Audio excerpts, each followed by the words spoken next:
Bayan, magandang araw. No? Nakakapagtaka. Coincidence lang ba na ang involved sa malawakang investigasyon ng corruption ay ang DPWH, and then ang imbakan ng mga dokumento o resibo or confinement document stated on the project ang siyang nasunog?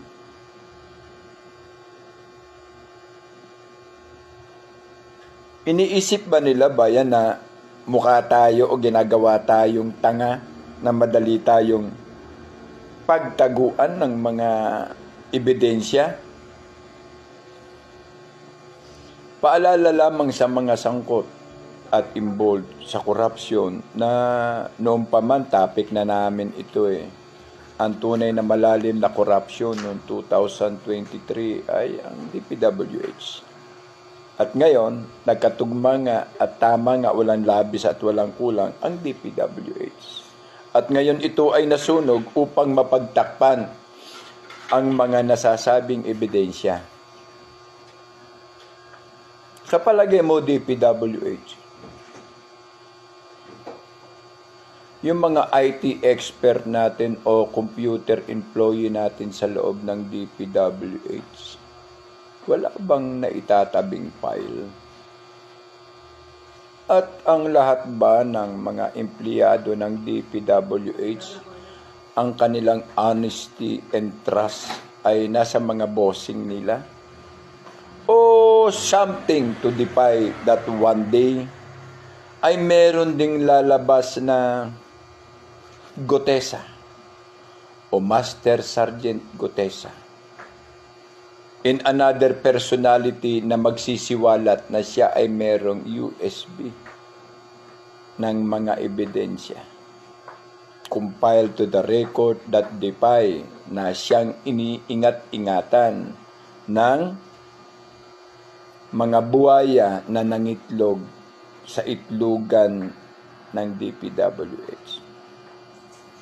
Bayan, hunahunain natin bayan. Paminaw ba?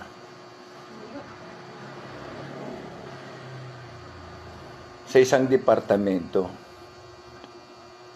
hindi po lahat ay solidong mapagkakatiwalaan ninyo. O para sa katotohanan, sila ay babase sa katotohanan. Well, hindi pa kayo ligtas tungkol sa sinasabi natin na nasunog ang DPWH. O sabi nga nila, sinunog ang DPWH kasi ginagawa nyo kaming tanga. Pero para malaman nyo, kayo ang tanga.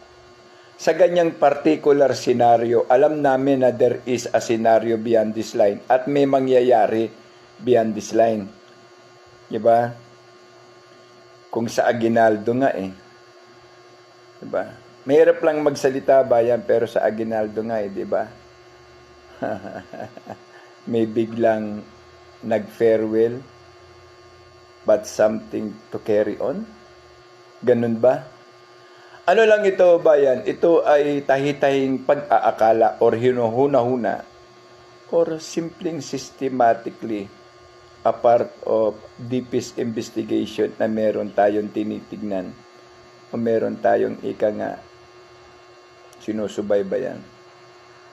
Bayan ng Kuya Ed po ay 10 sa libo-libong nagtataka at hindi po naniniwala na ang parte ng pagkasunog sa DPWH ay natural lamang. Lalo na sa mga explosive ordinance personnel dyan. Think twice. Think twice and 100 times. Kung lahat pong ito ay ipadadaan sa sa tamang deliberasyon ng wastong investigation na neutral party, na wag na kayo magpa-involve pa, mabayaran pa yung mga involved, yung talagang tunay na departamento na siya maglalakip ng wastong investigasyon tungkol dito?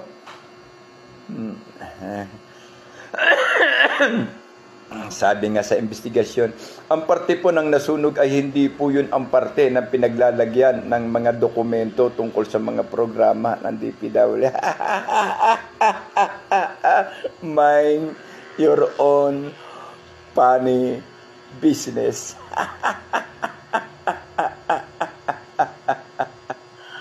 Isang malaking katanga-tangahan nyo.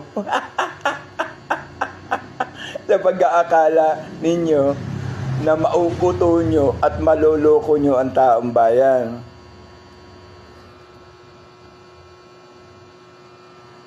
Maraming professional. Hindi pa nag-iisa lang. At kung babalansehin natin ang sitwasyon at takbo ng senaryo, another, obviously. Gumalaw naman kayo ng maganda-ganda, yung paniwala.